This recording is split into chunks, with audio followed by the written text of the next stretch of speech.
Welcome to Evolved Radio, where we explore the evolution of business and technology. Today on the podcast, we're diving into the evolution of biosciences and genetic engineering. I'm speaking with Michael Seiler with Taconic. Michael is an expert in genetic engineering, and at Taconic, they help researchers to test drug therapies and even gene therapies with highly controlled animal models. The field of biosciences is evolving fast, and Taconic is basically at the cutting edge of providing what is a more modern test tube. On the podcast, Michael and I discuss gene therapy and the science of genetic engineering. We also discuss the quickly advancing field of the microbiome.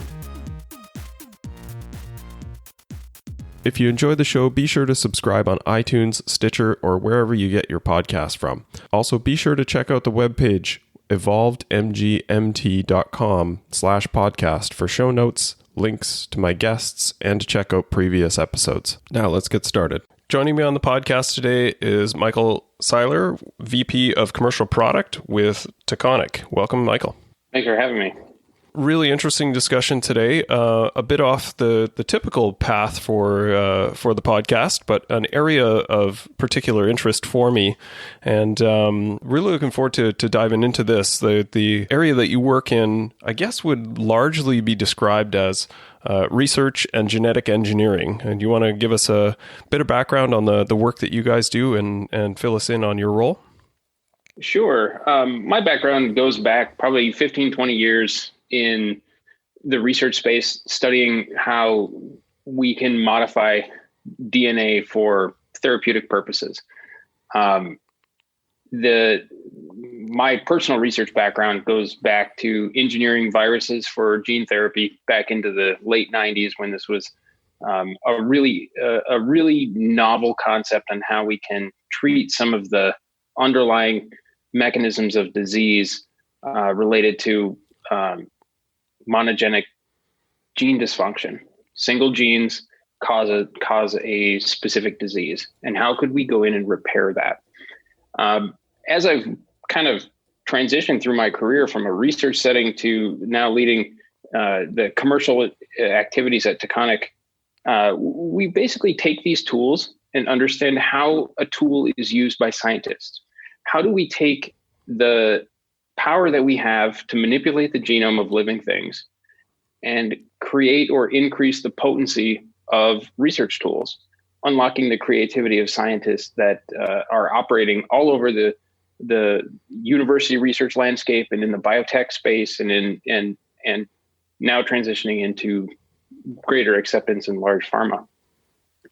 Very cool. And you mentioned something that I think is important for people to understand when it comes to, I guess, this would be the field of gene therapy, where you're doing research on monogenetic abnormality. I think that's an important piece to understand of what the capability of those systems are, is that we only really have the capability to fix something if we know a very specific gene that causes a very specific function, which is not really typical of what you think of as most diseases and things. They typically are cascading effects of multiple genes. Is that right? Absolutely. And when you think of, when we kind of break and sort of bifurcate these diseases into specific categories on ways that we can approach them therapeutically, you have lots of options. And clinicians have these in their toolkit, whether it's a small molecule therapy or something more creative in the recent sort of success pattern in cancer therapy with designing a monoclonal antibody to act on a specific pathway and impede the ability for cancer to develop. Gene therapies act somewhat differently, right? Gene therapy basically identifies a specific abnormality in the genome and attempts to correct it. And scientists are pure pragmatists. This can be a really big challenge. If you figure that the genes are not always expressed at the exact same level in every tissue, they're not expressed in the same place. Sometimes those places are very hard to reach with a genetic intervention. These become challenges to the researcher to understand what are the pragmatic limitations to introducing a new gene to introduce a new function. And the long-standing history in genetic engineering is to understand the difference between gain of function and loss of function. If you if you neutralize a gene, you lose the functionality of that specific gene or pathway, the protein it makes, the process and physiology that it affects. Gaining of function is a very separate thing. And most commonly in gene therapy, we understand the specific diseases where there's a hereditary mutation that leads to a loss of function of a critical gene and consequently a critical pathway. Losing that function yields us an ability to understand how, if we correct it at 1% or 5% or 100%, what's the necessary threshold to intervene therapeutically? Greatest example, sort of the most historical example of this is hemophilia. We know that hemophilia is a monogenic disease. It's caused by a single gene lesion on factor VIII or factor IX and several other of the blood clotting factors.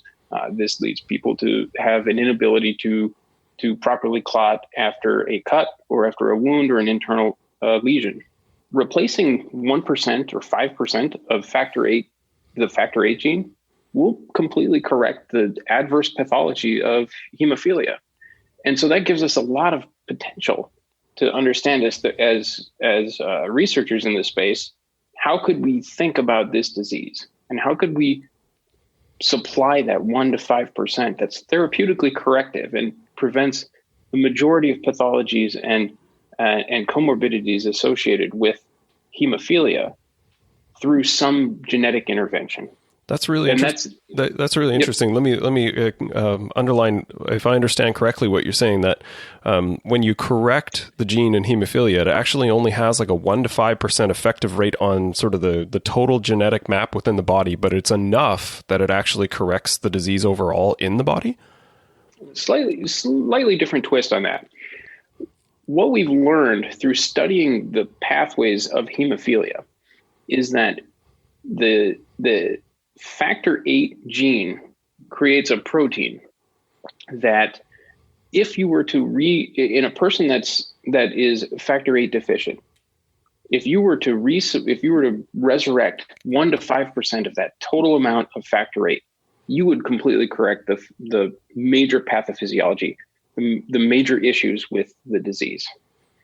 And so while normal high functioning factor VIII individuals in the population make 100%, let's call it 100%, 5% of that would be sufficient to correct the majority of catastrophic consequences for people that are completely deleted for that gene. Interesting. And so the bar for success for genetic therapies in that space is achievable.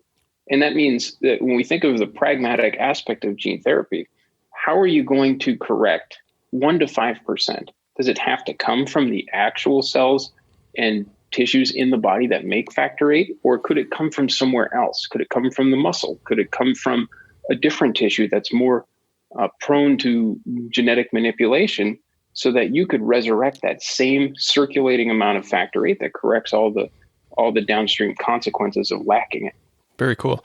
And so hemophilia being one of the diseases that's obviously treatable with the gene therapy, what are some of the others, just quickly on that are top of the list areas of what we feel are practical research for that? Yeah. So different cystic fibrosis is sort of the other most commonly recognized potential target for gene therapy. This is a single gene mutation where we know extensively about the biology on what the mutation leads to and how we could correct it. There's been massive advances with companies like Vertex and others that have addressed some of the common limitations with cystic fibrosis and created inordinate clinical success in prolonging the lifespan of people with CF. But what if you could have a longer term therapy where it's a single intervention that results in course correction over a significant amount of time? So what are some other capabilities that you hope to see in the future that are not maybe entirely practical today with gene therapy?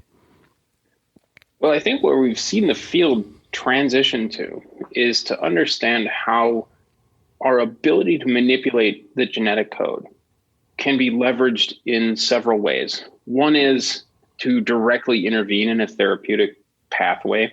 And we kind of generally refer to that as somatic gene therapy. We're going to take, for hemophilia, for instance, or for cystic fibrosis, we're going to target the tissue where the protein is absolutely required and try to modify the genome there, whether it's gain of function or loss of function, by intervening specifically. But what has been the biggest pivotal moment in gene therapy, I think, has been the recognition that you can take a patient's own immune cells out of their, by electrophoresing the blood and collecting their T cells and modifying them for a different therapeutic purpose. And that gives us a new power, and that lets us unlock much of the new potential with CRISPR-Cas9 genome editing.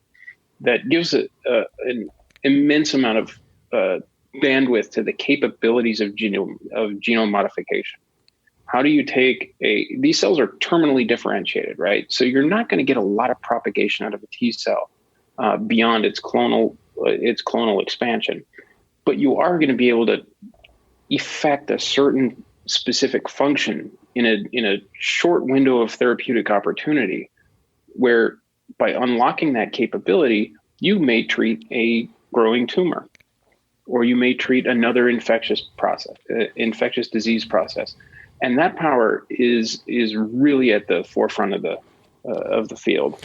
More sort of generally, would you think of that as kind of retargeting the T cells directly, like kind of like taking them out, reprogramming them to look for something specific, and then popping them back in? Is that a way to think of it? Yeah, that's generally how the field has moved, and we've seen that work in some settings, and it can be challenging because all tumors are different. Every tumor is in some ways unique, but it shares a lot of characteristics of past history.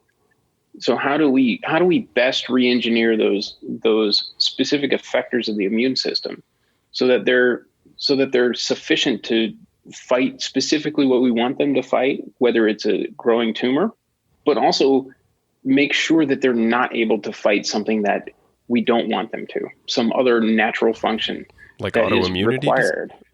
Exactly. Yeah. Okay. Autoimmunity is one of the common consequences for these immune therapies that are basically T cell extraction, modification, and reimplantation into the patient. But going back to the concept of pragmatic approach to the science, in hemophilia and in cystic fibrosis, these other like commonly germline codified genetic issues, in T cell therapies, you get to take the cells out of the patient and then modify them. You don't have to modify them inside the patient or inside the research animal. That creates an additional tool for the researcher and for the clinician to understand how we can mitigate some of the side effects of genetic intervention. All right.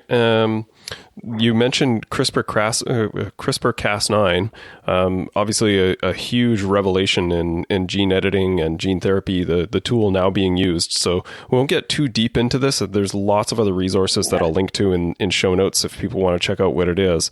But the basic summary that I would say is it's a basically copy and paste for genes. Like you guys now have a function to say, if you find this gene, you pull this out and you replace it with this. So it's a pretty revolutionary thing around how to more specifically target in a surgical fashion what genes you're editing and what you want to put in place.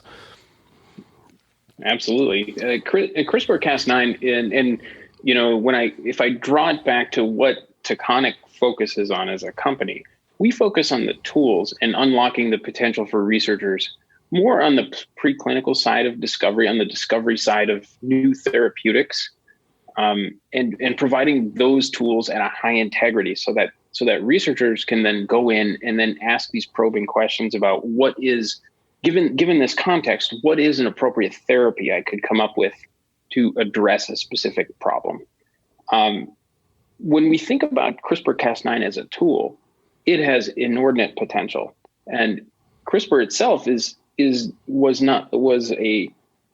an identification of a primordial, a bacterial immune system, essentially, a way for bacteria to detect invading DNA and eliminate it. And it did so in a way that was very specific, and that was harnessed to now say maybe we can hotwire that exact system for intervention and modification of genomes in eukaryotic cells in living systems. And it started in cell lines and progressed into animal models. And now it's been shown that you can actively intervene in human cells to modify the genome in a very scripted, specific way.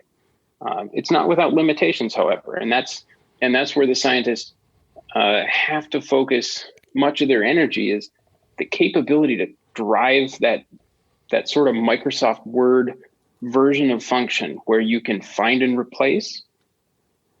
It's really at the find and efficiently modify. The extent of that modification, the ability to introduce a copy and paste of a paragraph or 2 pages of text, those are still at the boundaries of success for CRISPR-Cas9. Right. Yeah. Okay. What you mentioned around what Taconic does, I think just to underscore sort of one of the elements that I didn't really think about when we talked about this is in order for you guys to provide a product that produces consistent results for research and sort of is impure from other influences was a really interesting aspect of what you do. You guys provide basically lab specimens that are engineered in a certain fashion to either have a dysfunction or a certain gene line that creates basically a pure petri dish for a researcher to work from. So rather than just sort of a bred animal or something like that, you guys use mice for the most part as your products, what I understand. But having them built basically with sort of a gene sequence that is understood and is essentially clean. Because the part I didn't think about in this is that if you're trying to research sort of a very specific function from a gene and it has other influences that may or may not be there, that could produce sort of offside results and influence what the researcher sees when they're actually trying to research any gene therapy that they're working on. Yeah, this is sort of the modern day test tube, right? How do you build the most potent environmental test system to learn as much as you can as quickly as you can? And when we think of disease context, we can think of things like obesity or Alzheimer's, and they're multifactorial. There's a million things if we think about the end game is a clinical intervention to improve the human condition, we have to understand that humans are multifactorial and there's many things that contribute to the onset of specific diseases. How do we take and distill in a research setting those most appropriate conditions so that when a researcher is attempting to develop a new drug, that will target specifically the thing that is at the common consequence for most of the people with that experiencing that pathology? So just out of curiosity, what is sort of the lab function for you guys to reproduce something that has such a genetic similarity? Is it that you edit the genes of the biology that you're producing, or are you cloning them so that you have a similar biology? What's the function that is behind that? Yeah, so it starts with a sort of a forward look on what are the key diseases that are most important to researchers today. And we work backwards and say, okay, well, if let's say it's Alzheimer's or a liver disease, how do we go from understanding the challenges and unmet needs for the researcher working on Alzheimer's drugs backwards to a testable system that is reproducible? And that reproducibility can take a lot of different facets. It can be the constant and consistent diet conditioning in a liver disease, where we're giving them a fancy diet so that they develop a specific pathology that is commonly shared across many of the people that are experiencing this liver disease. And then documenting how consistent and how frequently that liver disease onset happens in a rodent system, so that when a therapeutic intervention is designed, you will know when and how to go into that system to test whether or not it has an effect on that common consequence that invariably will happen based on based on the conditioning of the model. When it comes to Alzheimer's, it's much more nebulous, because Alzheimer's is not a predictable disease. There's not a single gene we can identify. There's lots of different pathways. There are certain commonalities we understand. But if we can recreate some of those commonalities through either gain of function or loss of function through genetic engineering of the mouse, we can provide a testable unit that gives certainty to the researcher that when they go to do a specific experiment, they have a known consequence for no intervention or a placebo intervention. And that yields them the ability to test the outcomes of the therapeutic intervention that they're developing. So I'll certainly volunteer myself as one of the people that is on side with what you guys are doing here. I think it's incredible, sort of a use case for what is required and the diligence necessary to do this type of research. But I'm sure you guys are met with some resistance around, the people, the naturalists, essentially suggesting that we shouldn't be manipulating the genes and this is playing God and those types of things. What would you sort of say to the people that are a bit sensitive around this type of technology? I think that tightly controlled, this technology is incremental advancements, right? We take and we can modify a single gene and we can yield an outcome and we can characterize what happens with that outcome. And that takes a lot of, once you've done the modification, at least in a rodent system where you've actively intervened to gain or lose a function, you have a standard playbook that we must follow. And that's to make sure that the pedigrees, the follow-on breeding is appropriate, so that that's always going to be the thing that you're testing. And that's part of that clean test tube hypothesis, that if you're testing a pure system, you can recognize the results based on whatever variable you choose to manipulate. And it's not going to be the system that's going to be the moving target. It's going to be the therapeutic intervention. That's absolutely required for us to advance these therapeutics through a drug development pipeline. And for us to yield the benefit on these specific human common consequences of whether it's a Western diet or genetic propensity for a specific disease, we're obligated to build the right tools to unlock the creativity of the researchers downstream and provide those in a high integrity way. And that's where we focus on, is what's the highest integrity, most information packed system we can provide to the research community. So would that include systems like gene drives? Because I know that there's probably a higher sensitivity to that type of technology where you're making germline changes, and those would be passed on to future generations and potentially have sort of influential effects on basically the entire gene line of a species, for example. Yeah. So we generally don't participate that broadly with that overall core concept of gene drives. It's a fascinating topic to understand how could one manipulate external populations. In our industry, we're very tightly controlled on how we keep things specifically within the research paradigm. They're not really made to wind up in any other setting other than a research laboratory where scientists are actively intervening. When we address the concept of gene drives, it's profound and fascinating to think that our ability to manipulate the genetics of living things that live externally will have downstream consequences, whether it's introducing, pesticide resistance in crops or some susceptibility to pesticides for controlling malaria outbreaks. These are fascinating concepts, but what is important for the researchers is to have the incremental advancements in understanding of the cause and effect of A, manipulating an organism, and B, the downstream outcomes. One thing we touched on earlier was that genes don't operate in isolation. Right. So when we manipulate the genome, we are creating a lot of downstream consequences. Some of them are easy and they're very severe, like hemophilia. If we intervene in that disease, we may correct the thing that is most likely to cause a negative outcome for a patient that's deficient in a factor of one of the blood clotting factors.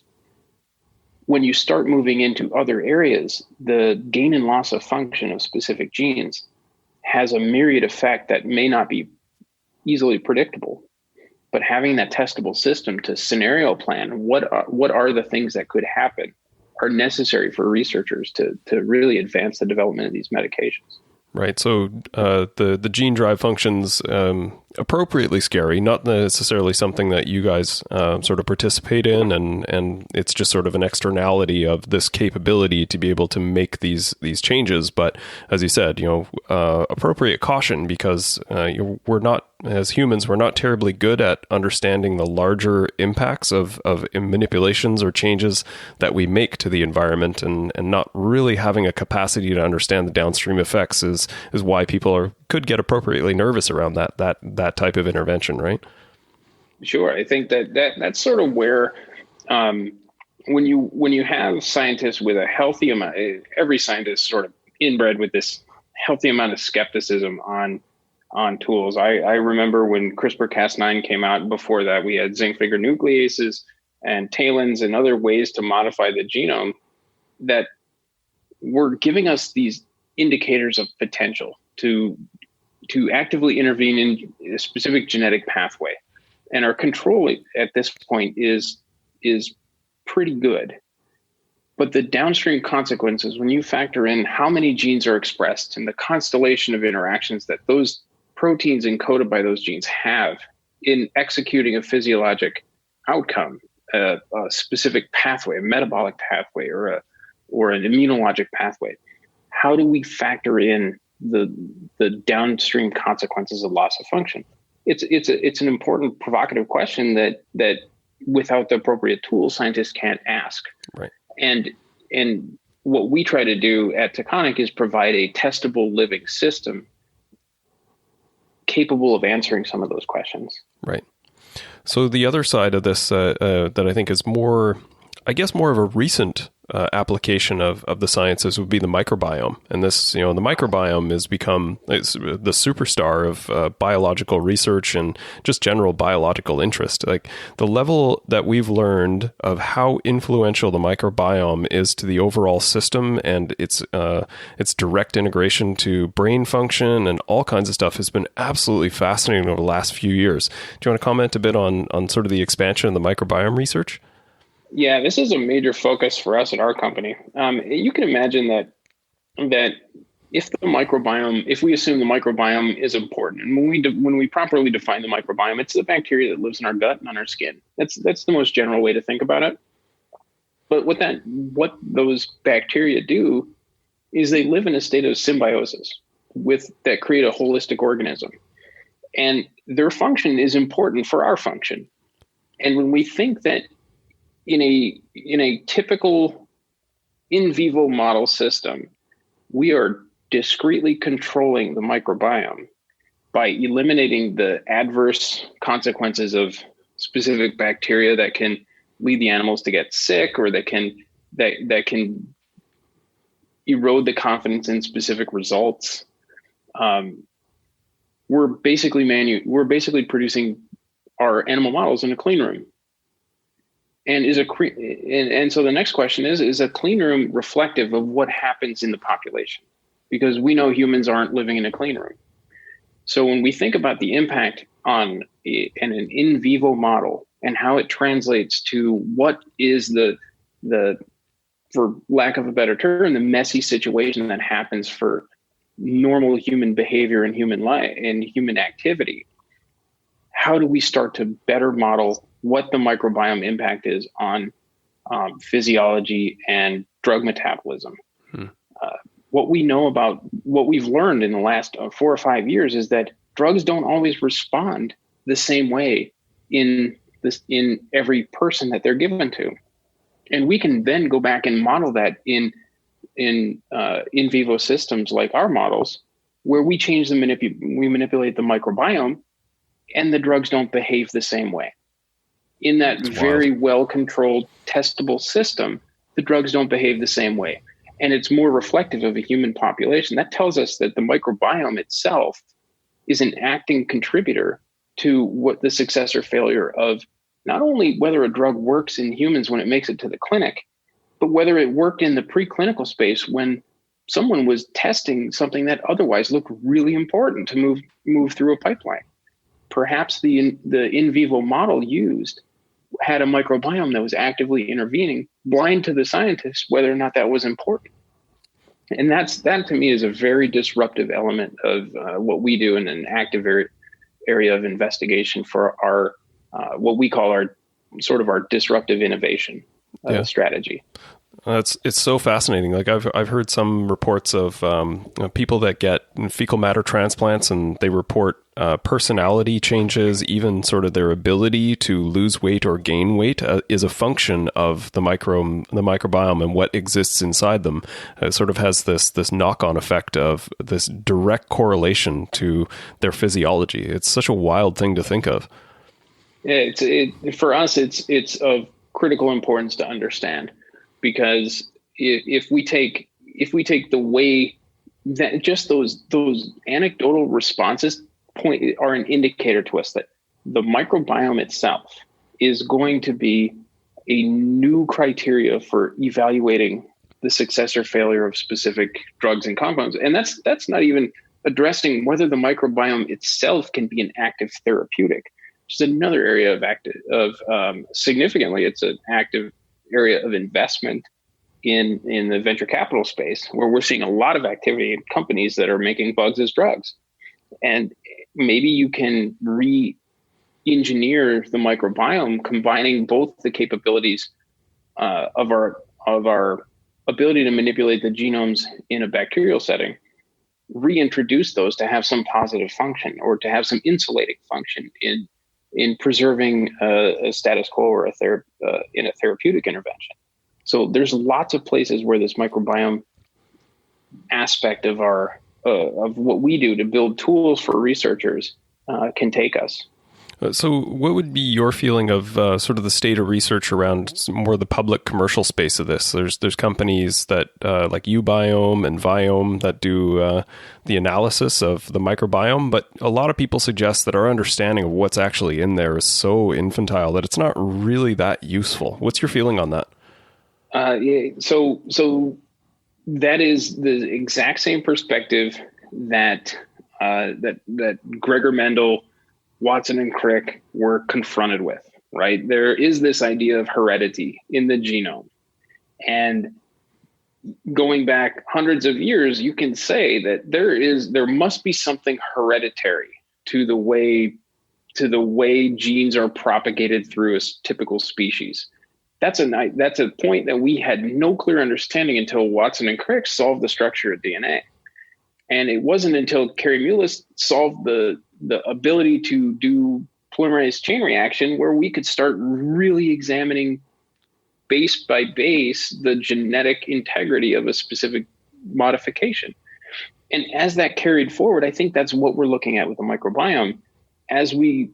With our ability to do next-gen sequencing, we have a greater level of granularity to understand how the microbiome itself is characterizable, codified, and differentiating across geographic regions, specific ethnicities, populations, dietary patterns, physiologic conditions, that once we start aggregating this information, we can start harnessing it for that therapeutic outcome.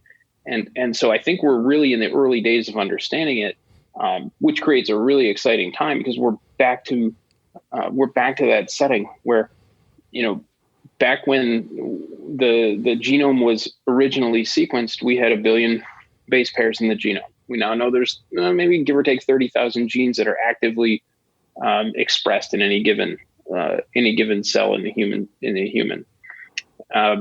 Now move into the microbiome. There are 14 trillion variables in every single mouse that we produce. Whoa! When you think about the magnitude of variable introduction, unappreciated variables, and these come in lots of different ways. We know that they come directly When you take an oral medication, they can act directly on that medication to change the way that it's metabolized, creating a positive or a negative outcome. Or the bacteria itself can create a system where the immune system doesn't recognize a specific therapeutic. So understanding the myriad ways, characterizing, cataloging, understanding the different conditions that drive these outcomes, and tying that back to what specific interventions could we make to either improve our testable system or improve our therapeutic decisions, I think is going to be a game changer for the way we think about the microbiome and therapeutics going forward. So outside of the sort of the research application, again, like on that commercial side, curious, because you're close to this and you understand a lot of the research level. People suggest that taking probiotics, for example, is just throwing money down there. It populates for maybe 10 minutes and then everything gets reset. What are your feelings on sort of our ability to manipulate our own microbiome for the positive? Because it does have a significant effect on our immune system and our brain function. So what's your feeling on our ability to manipulate our own microbiome? I think we're still in the early days of understanding it. I think many of those things are kind of the flashpoints where we can identify what's a probiotic and say this is consistent with what's in a healthy gut. That's a nice correlation. It's not causation, but it tells us something, right? It gives us a flashpoint to say maybe perhaps this is a worthwhile intervention, and that requires a systematic evaluation. And that's where much of the research field comes in to say, how can we systematically untie these positive flashpoints that are unique indicators or anecdotal, and take them back and work through the science to figure out what is the absolute driver of that, so that we know how to best tailor that. I think the potential is there. And we may be directionally correct with some of the more commercial endeavors. Personally, I'm not rooted in the scientific outcome of those, in the integrity of the outcomes projected by those. But they are substrate for scientists to go systematically evaluate, and that's where I think the science lives right now. Is how do we best understand in great detail what are the critical components for positive or negative outcomes for the therapeutic side. So it's early, it's interesting, and it needs more research, right? It is absolutely disruptive. I mean, if you think about all the drugs since the appreciation of the microbiome, our ability to understand it on a granular level, and when I say granular, we're sequencing every single bacteria in the gut using next-gen sequencing to understand what's that microbiome profile look like. This is technology that didn't exist 5-7 years ago. Wow. On the scale that we're able to do it. So now when you get to that level of granularity, how do you go backwards and say, well, in the 90s, we put all these drugs through a pipeline and they got killed in the pipeline for efficacy. What's the likelihood that they were killed for efficacy when we couldn't show it in an in vivo system without understanding this massive variable component? And we play that into the normal diet and physiology of people, and it becomes even more complex. So I think that's where we're really on the precipice of understanding, leveraging all these constellation of technologies to intervene actively in what's the most appropriate way to control that microbiome. This is really fascinating stuff, Michael. I appreciate your input on this. I'll give you a bit of time to point to where people can follow you, and I'll include all of that in the show notes. Before we get to that, is there anything I haven't asked you, or any topic that you feel is really interesting that we should touch on before we jump off? No, I think we got it. You can follow me at our website, www.taconic.com.